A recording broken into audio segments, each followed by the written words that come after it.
오늘은 어느 트로트 가수의 굴곡진 인생. 근데 어떻게 보면 좀 굴파는 인생 같은데 그 가수를 한번 알아보겠습니다. 최근에 아주 그 트로트계에서 성공한 가수로 일컬어진 가수가 있는데 김호중 씨입니다. 그 팬클럽이 회원수가 15만 명에 달해서 그 임영웅에 이어 두 번째로 많은 팬클럽 수입니다. 그런데 그런 그 사람에게 이 거짓말처럼 위기가 찾아옵니다. 이 양반이 그 회원수가 많았던 이유는 뭐 노래도 잘하는 것도 물론 있었겠지만 그의 굴곡진 인생 서사가 있었기 때문입니다. 그는 청소년기 때 그 부모의 이혼으로 방황을 했었습니다. 그런데 그 영화에서도 나왔었는데 루치아노 파바로티의 네순 도로마를 듣고 나도 가수가 돼야 되겠다라고 결심을 했죠. 혼자의 힘으로는 어려웠겠지만 아주 좋은 스승을 만나게 됩니다. 그 스승의 정성과 눈물과 기도로 드디어 폭력자 조직에서도 나오게 되고 비로소 음악으로 바로 설 수가 있었습니다.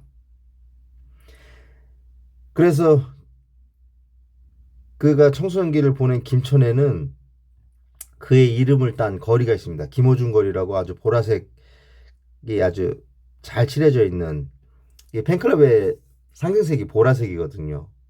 그리고 그의 그 스토리가 영화화됐었습니다. 바로 파바로티라는 영화였는데요. 한석규 씨와 이재현 씨가 주연을 맡았었습니다. 근데 놀라운 게 이게 벌써 2013년 전 10년이 넘은 이야기네요. 나온 지가. 그러니까 이 사람도 참 그때 그 고생을 했지만 지난 한 10년간 쭉 성장을 해왔다는 얘기죠. 그렇게 한없이 잘 나갈 것 같았는데 이 스스로 부른 위기가 찾아왔습니다. 얼마 전에 음주운전 정황이 포착됐습니다. 앞바퀴가 들릴 정도로 택시를 박았는데 조치 없이 도주한 겁니다.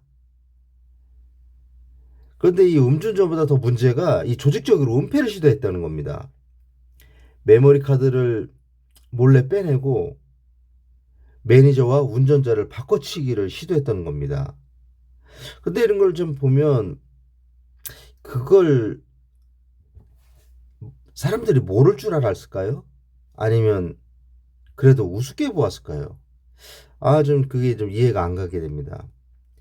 그런데 이런 일이 있고 나면 이렇게 연예인들이 뭐 자숙을 한다거나 반성을 한다거나 이런 것들이 있게 되는데 김은중 씨에게 그런 건 없었습니다.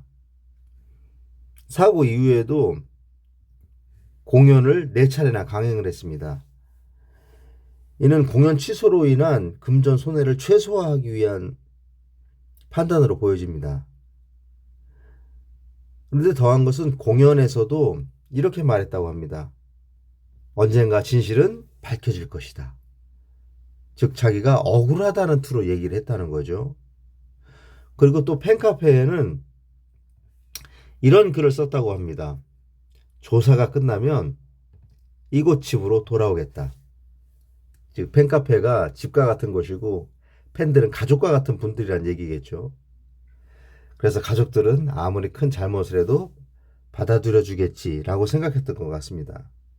근데 여기서 그런 팬심을 악용한 것이 보인다는 것이 더 문제라고 할 수 있습니다. 그리고 어차피 국민 가수가 될 게 아니라면 돈을 벌려고 하는 거라면 좀 그릇된 팬심이라도 그들만 잡아두면 된다. 이런 의도도 있겠죠. 그래서 최근 하시는 상황을 보면 그 경상도 사투리로 이런 말이 생각이 나더라고요. 아, 좀 작작 좀 합시다, 좀. 예? 그래서 참 영화 나올 때부터도 그리고 노래를 듣고도 참 좋게 보고 응원도 했었는데 진짜 혀차는 소리만 나오더라고요. 그래서 뭐 저도 개인적으로 감정이 있어서 뭐 잘 되거나 안 되거나 뭐 이걸 바라는 것보다 정말 순리대로 제대로 반성하고 그리고 제대로 법으로 판단되는 그런 마무리가 됐으면 좋겠고, 앞으로 김호중 씨도 이 난관을 잘 헤쳐나가서 또 새로운 모습을 보여줬으면 하는 바람입니다.